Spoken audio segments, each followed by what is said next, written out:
Mirada Económica. Hola, hola, ¿cómo les va? Mirada Económica en el aire. Una semana, meses, que hemos tenido muchas noticias en la economía. Obviamente que la coyuntura, las medidas sanitarias, la coyuntura del COVID-19 está golpeando la economía, no solamente en nuestro país, en el mundo. Las proyecciones que entregó hace algunas horas el Fondo Monetario Internacional, lo que se ve para el futuro de la economía chilena, latinoamericana, mundial, no es positivo. Para ahondar justamente aquí tenemos este espacio para profundizar en materia económica. Hoy, con un invitado de lujo, conectamos inmediatamente con José Gregorio, decano de la Facultad de Economía y Negocios de la Universidad de Chile, expresidente del Banco Central. Señor de Gregorio, bienvenido a Mirada Económica, ¿cómo le va? Hola, ¿cómo estás? Buenas tardes. Lo primero, José, preguntarte sobre todo por estas proyecciones del Fondo Monetario Internacional, una contracción mundial del 4,9%, la más grande vivida, dice el FMI, desde la Segunda Guerra Mundial. Y conforme va avanzando esta pandemia, como que las proyecciones cada vez van cayendo más. ¿Cómo lo ves tú? Efectivamente, las proyecciones se han deteriorado. El Fondo Monetario en abril entregó su proyección de una caída de un 3%. Lo mismo vimos en Chile cuando se hablaba de una caída probable de un 2,5% y que ahora estamos hablando de 5,5% a 7,5% la caída. Básicamente lo que ha ocurrido es de que el efecto de la pandemia y la capacidad de abrir la economía se ha retrasado. Todo hacía pensar, las proyecciones originales se basaban en el supuesto de que ahora en el tercer trimestre, ya entrado el mes de julio, estaríamos nosotros reabriéndonos. Y lo que estamos viendo nosotros es que la reapertura va a ser mucho, mucho más lenta en el grueso del mundo. Por lo tanto, recuperación con mayor vigor debería llegar en el cuarto trimestre y no en el tercero como se preveía al principio. Ojalá eso pase o el deterioro económico va a ser aún mayor. Básicamente lo que está pasando es que no se puede trabajar por razones sanitarias. Y eso obviamente genera un efecto sobre la actividad económica muy importante. Sí, tú lo decías, las reaperturas son más lentas, incluso el peligro de posibles rebrotes, vimos las informaciones que llegan de China, algunas de España, diferentes países, potencias económicas. El tema del rebrote también va complejizando justamente las mismas aperturas, estas sensaciones en algunos países que la economía se vuelve a normalizar, pero los rebrotes sencillamente da la sensación de que todo podría volver a foja cero. Hemos visto los números complicados en las bolsas, en diversos mercados esta semana. Efectivamente, el problema es precisamente que no sabemos muy bien cómo son estos rebrotes y obviamente los países cuando empiezan a observar estos rebrotes vuelven a endurecer las medidas de apertura y eso obviamente genera un problema muy complicado. Esta es una situación inédita de una fiereza brutal. O sea, todo el mundo está en estos momentos cuidando la salud con tremendos procesos de confinamiento, lo estamos viviendo en Chile, que generan también mucho drama económico y requieren también de mucha ayuda económica, porque la verdad que es lo que hay que hacer si a uno lo obligan a quedarse en la casa por la salud de toda la población. Sí, justamente quería citar una de las frases del IPOM del Banco Central la semana pasada, que es un poco lo que dices tú. Gran parte de los factores hoy día que están afectando a la economía justamente escapan del análisis económico. Entonces aquí claramente hacer proyecciones es muy, muy complejo. Es que esta crisis tiene una cosa completamente distinta a lo que estamos acostumbrados. Estamos hablando desde la crisis de la deuda, ¿no es cierto? Desde la crisis de la deuda de los 80, la crisis asiática, México. Después tuvimos nosotros la crisis financiera internacional. Esas son crisis con origen económico, porque hay desbalance, porque hay problemas, porque el crecimiento trae tensiones, en algunos momentos también porque se toman decisiones muy malas de política económica, ¿no es cierto? Entonces nosotros tuvimos la gran crisis financiera internacional, que fue gravísima, pero que sabemos más o menos cómo se arregla, y por otra parte sabemos cómo protegernos. Economías como Chile y el grueso de la economía emergente pasaron bastante bien esa crisis, con caídas del producto, con desaceleraciones, pero solo recuerda que China siguió creciendo a tasas del orden de 9%. En nuestro caso especial, el caso de Chile y de mucha economía emergente, porque teníamos sistemas financieros bastante mejor regulados que lo que veíamos nosotros los países desarrollados, que fueron en un proceso de profundización financiera bastante poco saludable. Entonces, en ese caso, uno sabe cómo protegerse, sabe cómo hacerlo, sabe cómo seguir. Ahora lo que pasa es simplemente que en el mundo dice, ¿saben qué más? Están todos trabajando, ahora nos vamos a la casa. Y aunque podamos seguir trabajando, aunque esté todo para seguir trabajando, tenemos que cuidarnos y tenemos que dejar de trabajar o desacelerar el ritmo de trabajo, hacerlo en turno, hacerlo de manera mucho más compleja. Y eso depende de cómo evoluciona el virus. Nosotros hay distintas estimaciones, pero ojalá a fin de año pueda haber una vacuna que se pueda producir, pero esto podría alargarse perfectamente hacia el año 2021, en el cual la reapertura total de la economía mundial no va a ser la misma. Y en la cual además nosotros tenemos que pensar de que va a haber una gran transformación. Nosotros vamos a tener una gran recesión con una gran transformación. El mundo va a cambiar, la manera de trabajar va a cambiar, simplemente por cuidado, y esto va a tomar varios años. Los viajes, ¿no es cierto?, la industria del turismo, de la entretención, obviamente van a ser las primeras más afectadas, ¿no es cierto?, pero esto repercute sobre todo el resto de la economía, genera desempleo. Nosotros no estábamos preparados para esto. No estábamos preparados y que nos digan, miren, 6 meses más usted va a tener que guardarse 3 meses. Obviamente durante los 6 meses nos preocupamos.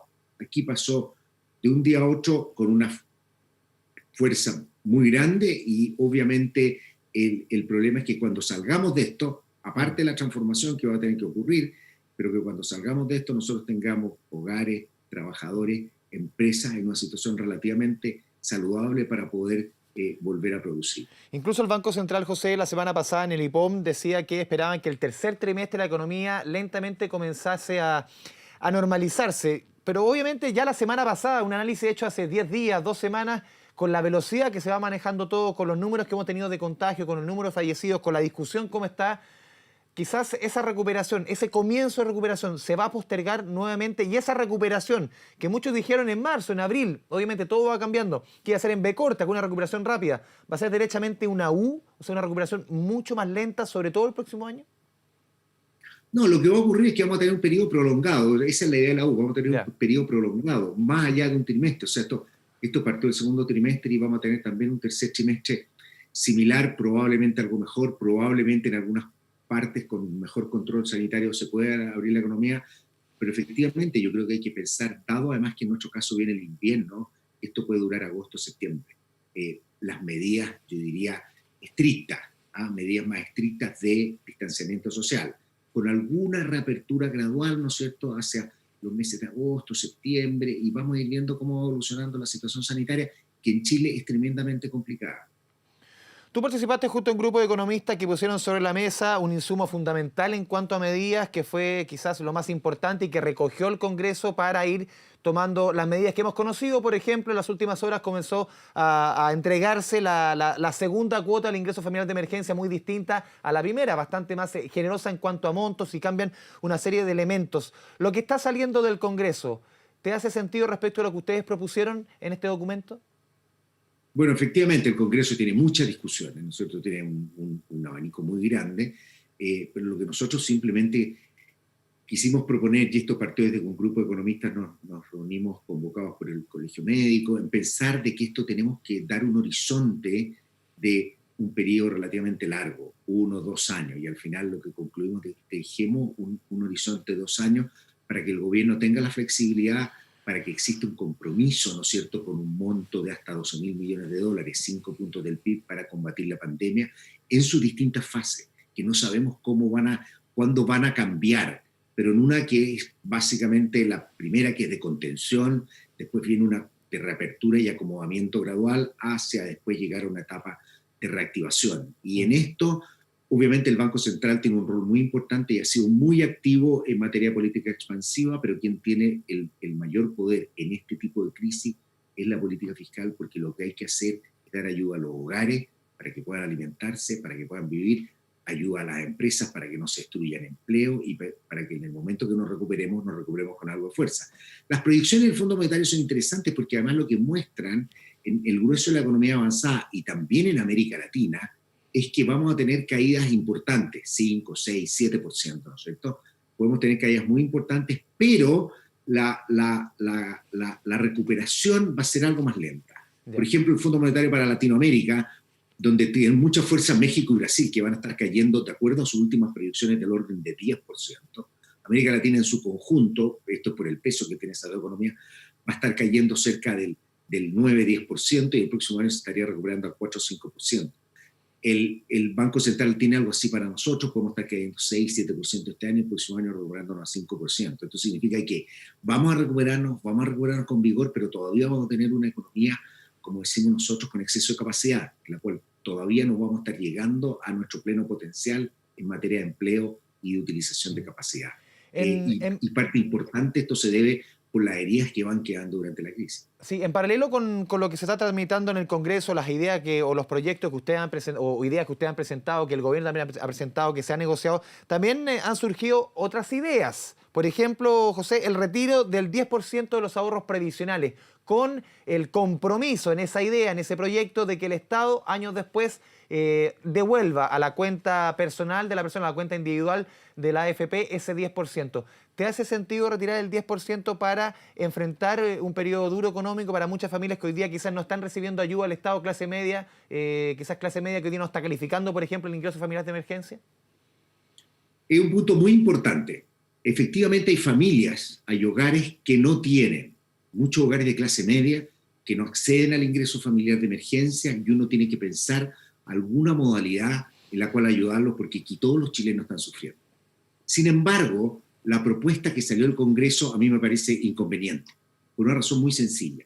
Dice, tomémoslo literalmente, 10% de los fondos son cerca de 20.000 millones de dólares. Es decir, estamos hablando de algo muy superior, ¿no es cierto?, a lo que incluso nosotros dijimos que era algo que podía absorber la economía chilena, porque es tener mayores déficits.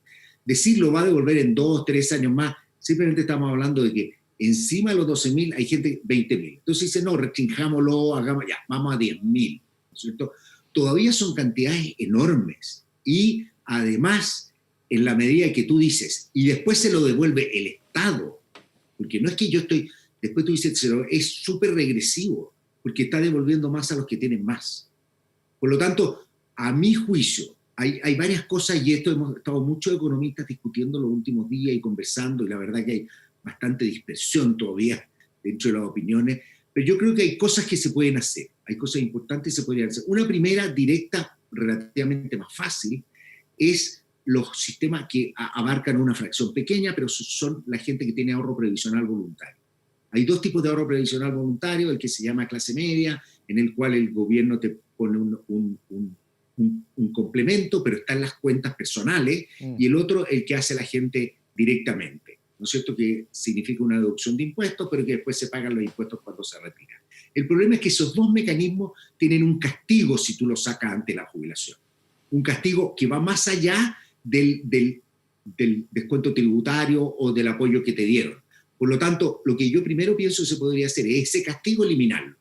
Y obviamente, si una persona está recibiendo ingresos hoy día y no tiene ningún problema y retira su ahorro previsional voluntario, va a ir a su base tributaria y va a tener que pagar impuestos. O sea, esto efectivamente funcionaría bastante bien para quienes han perdido sus ingresos. Y en vez de castigarlos, decirlo, no, paguen los impuestos que corresponden, pero sin ese castigo adicional. Eso abarcaría una fracción pequeña. Lo que están haciendo países como Australia, Inglaterra, y hay muchos países que lo están discutiendo, obviamente lo están implementando, lo tienen en el caso de Estados Unidos ya históricamente en los programas de ahorro voluntario que son conocidos como el 401k, es lo que se llama un autopréstamo.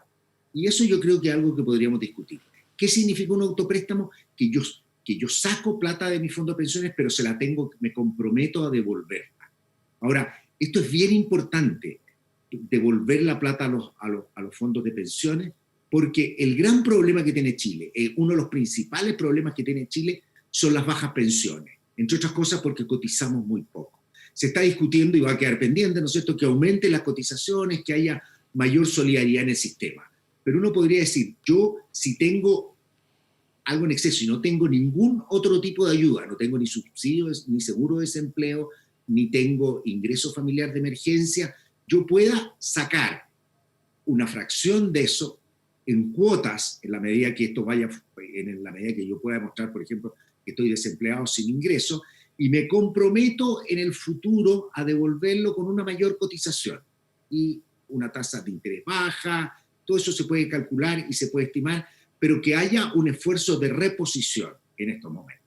Ahora, no es fácil implementarlo, yo creo que es relativamente complejo, pero una cosa como un autopréstamo yo creo que sería algo consistente con lo que queremos hacer. Ahora, podrá haber gente que está muy cerca de la edad de jubilación y que no va a poder devolver ese autopréstamo o no va a volver a tener un trabajo en el cual cotice para devolverlo. Perfecto. También tampoco tenemos que ser extremistas en estas soluciones, en esta política. Pero la otra componente que yo creo que es muy importante también es que para efectos de pensión solidaria y de apoyos estatales a tus pensiones cuando son relativamente bajas, se calcule sobre la base de que no retiraste, porque si no sería muy injusto con los que no retiraron. Tenemos que hacer una cosa que sea relativamente justo. Yo creo que hay gente que efectivamente puede tener exceso, también hay gente que está en situaciones en las que podría ser jubilación adelantada y uno podría hacer relajo. Yo creo que es un tema que hay que analizar con seriedad, hay que analizarlo entre una perspectiva fiscalmente responsable. Chile es un país que cuando salga de esta crisis va a salir con mucha deuda y eso va a haber que pagarlo. Y además, si uno le va a poner esta idea de poner 5 puntos más del PIB a través de 12.000 millones, la situación va a ser más complicada. Por lo tanto, además sumarle un subsidio a los fondos de pensiones muy significativo, muy desfocalizado, me parece que es injusto y me parece que no es la forma más adecuada de hacer políticas de ayuda a los hogares. Completamente de acuerdo en buscar una solución. En el tema de los APB existe una forma, en el tema de la gente que ha acumulado y que no está recibiendo ningún tipo de ayuda, puede existir autopréstamos. Esto se está haciendo en muchas economías del mundo, pero con la convicción de que lo que uno tiene que hacer en este ámbito, lo que está haciendo uno en este ámbito, es una manera en la que tú lo que sacas después te compromete a devolverlo. José Gregorio, vamos a la primera pausa aquí en Mirada Económica. En segundo volvemos con más información, con más conversación. Estamos conversando con José Gregorio, decano de la Facultad de Economía y Negocios de la Universidad de Chile, sobre la coyuntura económica. Vamos a la pausa y volvemos.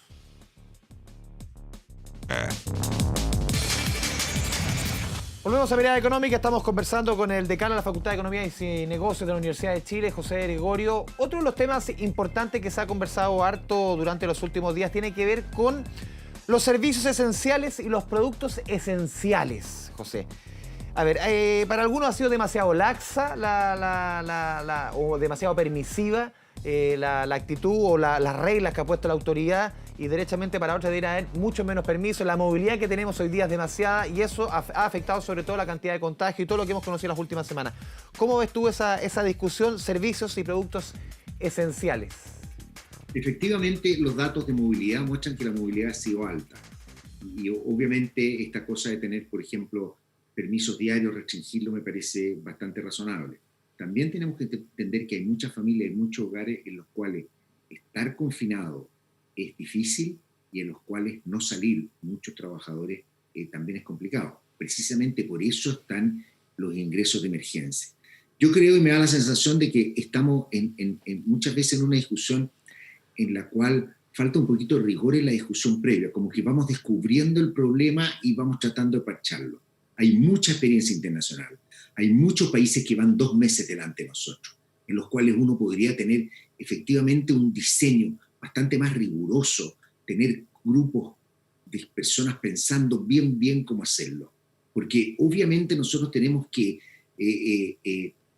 saber balancear la necesidad de una economía que tiene que estar con muy baja movilidad, pero en la cual tiene que haber capacidad de movilidad mínima para algunas cosas, ¿no es cierto? Entonces yo creo que esa es la parte, y también una cosa muy importante de respetar el distanciamiento, ¿no?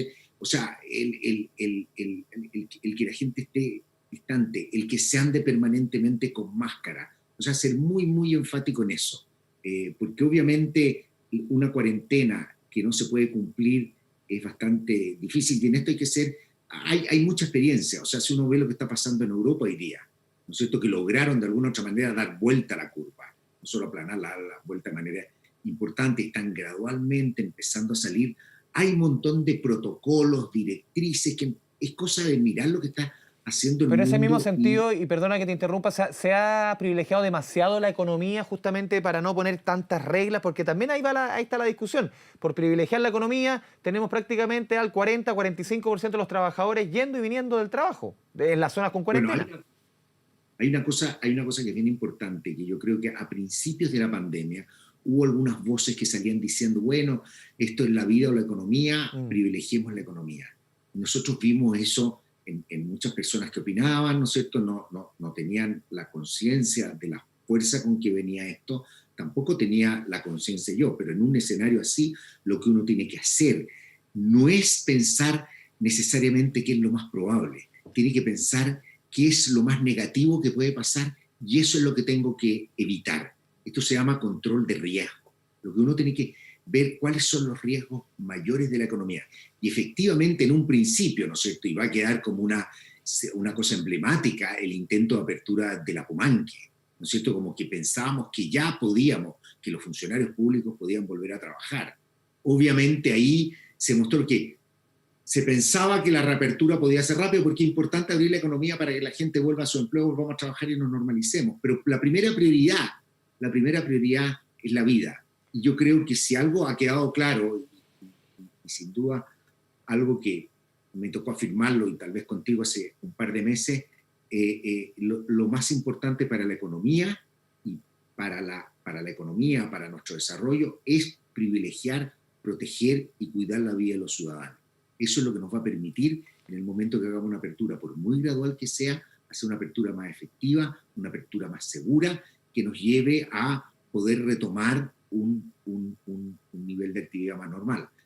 La otra alternativa es la alternativa esta en la cual empiezan a crecer muchísimo los contagios, se empiezan a endurecer las cuarentenas que se aplican tardíamente, ya que hay una gran discusión, por ejemplo, respecto de Reino Unido y el resto de Europa. Las cuarentenas que se toman tarde son menos efectivas, en parte importante porque tú mandas a la gente contagiada a la cuarentena. Entonces, más aún con los niveles de hacinamiento que nosotros tenemos, con los niveles de precariedad que existe en muchas partes de la población, obviamente es bastante más complicado.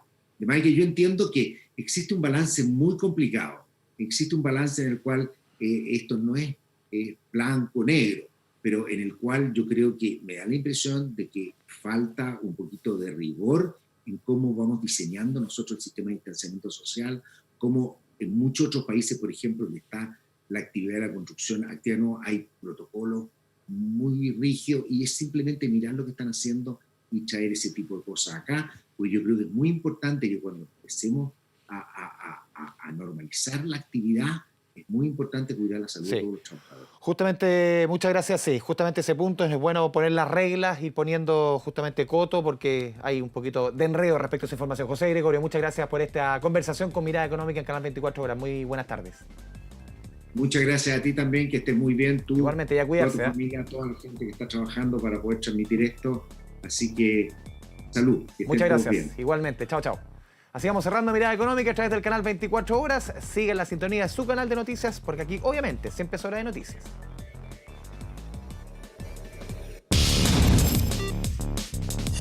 Mirada Económica.